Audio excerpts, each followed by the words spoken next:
Chers amis téléspectateurs, bonjour ou bonsoir selon le moment où vous suivez cette capsule. C'est comme toujours avec beaucoup d'enthousiasme que je vous retrouve.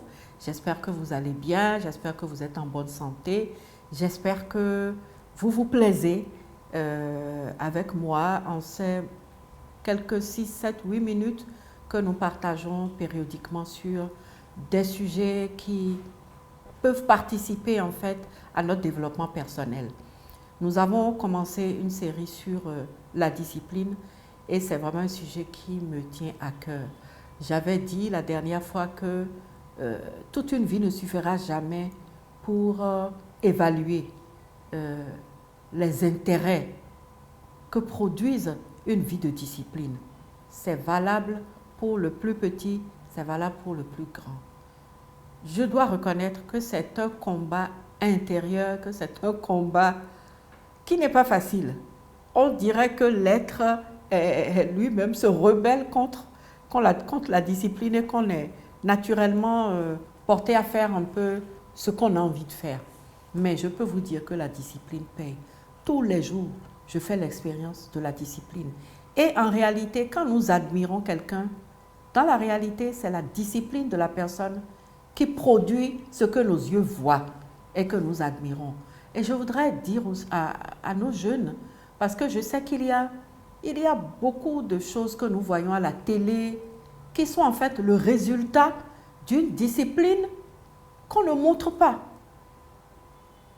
Je veux donner un exemple tout simple, l'exemple des athlètes ou l'exemple des artistes. L'exemple des artistes, qu'ils soient des chanteurs, qu'ils soient des performeurs dans différents domaines, on voit le résultat. Mais généralement, ces documentaires, en tout cas ces séries, surtout les séries, je ne sais pas comment on les appelle déjà, ces séries où les gens montrent en live ce qu'ils vivent, ce sont des séries qui ont ce travers-là de ne pas toujours montrer tout le travail qui est caché derrière le résultat.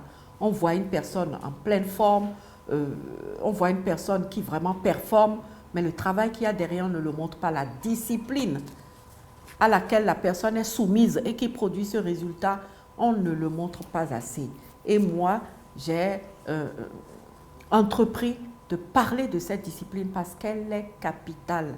Et plus tôt on apprend à être discipliné, plus on a de chances d'avoir des résultats de performance liés à cette discipline. Encore une fois, même moi qui vous parle, je ne m'érige pas en un modèle parfait de discipline, non. Mais j'ai le devoir de vérité de vous dire que la discipline, sans elle, on ne peut pas aller loin. Quand je finissais mon propos la dernière fois, je vous parlais de l'importance du temps dans la discipline, la place de la gestion du temps dans la discipline. Il y a un dicton qui dit « il faut racheter le temps ». Il faut rattraper les choses qu'on a manqué de faire par le passé. Peut-être qu'à l'heure où j'échange avec vous, vous êtes quelqu'un qui n'avait jamais fait montre de discipline. Même si vous avez 50 ans, même si vous avez 60 ans, ce n'est jamais trop tard pour devenir quelqu'un de discipliné. Il y a ce qu'on appelle le rachat du temps. Quelqu'un a calculé le temps qu'on met à s'habituer à adopter le temps qu'on met à s'adapter à une bonne habitude, c'est 3 semaines, 21 jours. Si vous décidez de faire quelque chose, je vais donner un exemple. Vous décidez par exemple de vous réveiller tous les matins à 6h15 et à 6h30 de chausser vos tennis, votre paire de tennis, de mettre un short ou un pantalon de sport, un t-shirt et d'aller marcher 40 minutes. Ça va être difficile pour vous. Si vous étiez un gros dormeur, ça va être difficile pour vous. La première semaine sera difficile, mais déjà la deuxième semaine sera moins difficile. Et la troisième semaine, au terme de la troisième semaine, vous serez surpris de voir que vous vous êtes adapté. Mais il faut le faire de façon assidue sur les 3 semaines. Au bout des 21 jours, votre organisme a accepté cette nouvelle habitude, commence même à prendre plaisir à cette habitude parce que forcément, Marcher pendant 40 minutes tous les matins vous fait du bien. Ça peut ne pas être le matin, hein, ça peut être le soir. Moi, par exemple, je préfère marcher le soir que le matin. Tout le monde n'est pas du matin. Mais ce que je veux dire, c'est que la discipline, ça paye. Il faut éviter de remettre les choses à demain.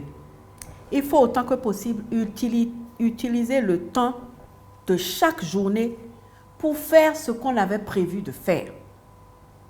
Et aujourd'hui, comme je disais la dernière fois, les moyens de communication nous font gagner énormément de temps. Mais en même temps, ça peut nous faire perdre un temps incroyable. Il y a ceux qui vous appellent. Parfois, vous avez des gens qui vous appellent. Ils vous appellent, disent qu'ils veulent vous voir tout de suite. Pourtant, si jamais vous leur laissez la place pour venir vous voir, quand ils vont s'asseoir, vous allez vous rendre compte que ce qu'ils avaient à vous dire n'est pas important. Moi, j'ai pris une habitude. Quand je n'ai pas le temps, que quelqu'un veut me voir, je lui demande de... Commençons la discussion via WhatsApp. Envoyez-moi un message audio. Ça me permet d'écouter ce que la personne a à me dire.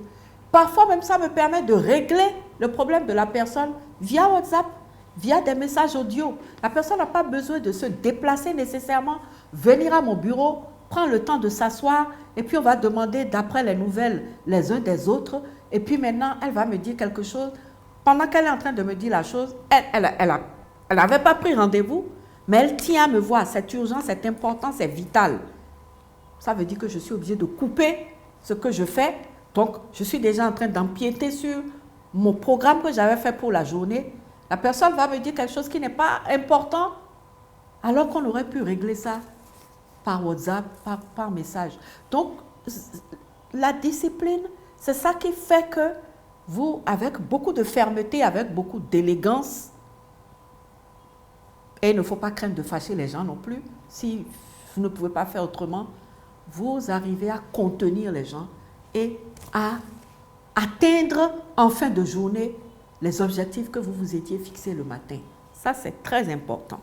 Déjà, pour apprécier la notion de discipline et la place que le temps prend dans cet exercice de discipline, on va faire quelque chose ensemble, si vous voulez bien. On va retourner au mois d'août et au mois de septembre. Et on va s'asseoir et on va jouer à voir concrètement qu'est-ce que nous avons accompli au mois d'août et au mois de septembre. Accompli, bien sûr, par rapport à des objectifs. Il se pourrait même que nous ne nous soyons fixés aucun objectif. Mais nous tous, nous savons quand même que août et septembre, c'est le 8e et 9e mois de l'année. C'est donc déjà plus de la moitié de l'année. Est-ce qu'au début de l'année, nous nous étions fixés un objectif à atteindre? Est-ce que nous avions planifié de faire telle chose en janvier, telle autre en février, d'avancer, etc. Nous sommes en août, nous avons fait août, nous avons fait septembre. Qu'est-ce que nous avons pu faire du mois d'août? Qu'est-ce que nous avons pu faire du mois de septembre? Quels objectifs nous nous étions fixés? Est-ce que nous avons pu atteindre ces objectifs? Quelles décisions nous avions prises? Quelles tâches nous nous étions assignés? Et est-ce que véritablement, nous nous sommes engagés chaque jour du mois d'août, chaque jour du mois de septembre à remplir notre emploi du temps, à réaliser effectivement ce que nous avions entrepris de faire? Je pense que si chacun de nous fait cet exercice, ça nous permettra de savoir un peu où nous en sommes par rapport à la discipline et quels efforts nous avons à faire. La première question que ça va vous amener à vous poser, c'est: est-ce que je me fixe des objectifs dans ma vie? Ou bien je vis au jour le jour, j'avance selon ce que chaque jour me donne? Parce qu'il y a des personnes qui estiment que par la foi, il faut recevoir ce que chaque jour vous donne. Non, chaque jour va vous donner ce que vous l'avez préparé à vous donner. Le jour lui-même ne crée rien pour vous. C'est vous qui donnez une substance, qui donnez un but, qui donnez une finalité à chaque jour. Si vous ne faites rien à un jour, le jour va vous regarder tranquillement passer la journée à ne rien faire. Donc, premier questionnement, est-ce que je me fixe des objectifs? Est-ce que je suis quelqu'un qui a un plan de vie que je planifie et est-ce que j'atteins? Je peux être quelqu'un qui fixe des objectifs, mais je peux ne pas être quelqu'un qui atteint les objectifs qu'il a fixés. Donc, cet exercice va nous amener à nous poser des questions sur une période de 2 mois, après laquelle on pourra déjà faire un bilan. Amusons-nous à voir quand je prends une semaine ou même quand je prends une journée. D'ailleurs, que ce soit les ordinateurs ou les téléphones, ça vous permet de savoir le temps que vous consacrez à utiliser le téléphone. Quel est le temps que nous consacrons au travail? Est-ce que le téléphone, l'iPad, l'ordinateur sont pour nous des outils de travail? Quel est le temps que nous consacrons à les utiliser pour acquérir de la connaissance et quel est le temps que nous passons à les utiliser pour chatter, nous amuser, faire des jeux, regarder des films, etc. Encore une fois, j'insiste pour dire que l'objectif n'est pas de vivre une vie gendarmée, étriquée, de ne jamais se distraire, mais c'est de donner un sens à sa vie et c'est d'accorder au temps la valeur qu'il a, à savoir qu'une fois qu'il passe, il ne revient plus. Moi, je crois que si nous faisons cet exercice, et vous pouvez le faire, vous pouvez partager avec moi sur le numéro qui s'affiche, le fruit de votre exercice. Et même si vous voulez, vous pouvez m'apporter des témoignages dont je pourrais me servir pour alimenter les prochaines capsules. Donc, une fois encore, la discipline, c'est une règle d'or. C'est la discipline qui nous permet de réaliser la vision que nous avons eue par rapport à notre devenir, par rapport à notre avenir. La discipline est la clé du vivre de nos rêves. Et sans la discipline, nous risquons d'avoir une vie frustrée. Nous aurons fait des plans, nous aurons eu une vision, nous aurons planifié la réalisation de cette vision, mais nous aurions vécu chaque jour sans objectif, sans accorder autant la valeur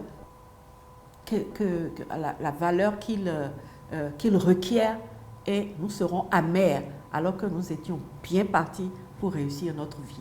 J'espère vous retrouver la prochaine fois avec des témoignages à partager aux téléspectateurs sur cet exercice que vous aurez fait, sur comment vous avez passé vos mois d'août et de septembre. Et je vous retrouverai pour qu'on s'exerce ensemble à acquérir les bonnes habitudes que vous impose la discipline. En attendant, je vous souhaite de commencer à réfléchir à la discipline, de commencer à faire attention aux petites choses dont nous avons parlé, l'utilisation de votre portable, de votre téléphone, de votre temps, le choix de vos amis, la sélection même des moments de distraction qui vous seront des choses utiles à faire pour se distraire. Se distraire, ce n'est pas dormir, se distraire, c'est faire autre chose. Voilà. Merci beaucoup et à très bientôt.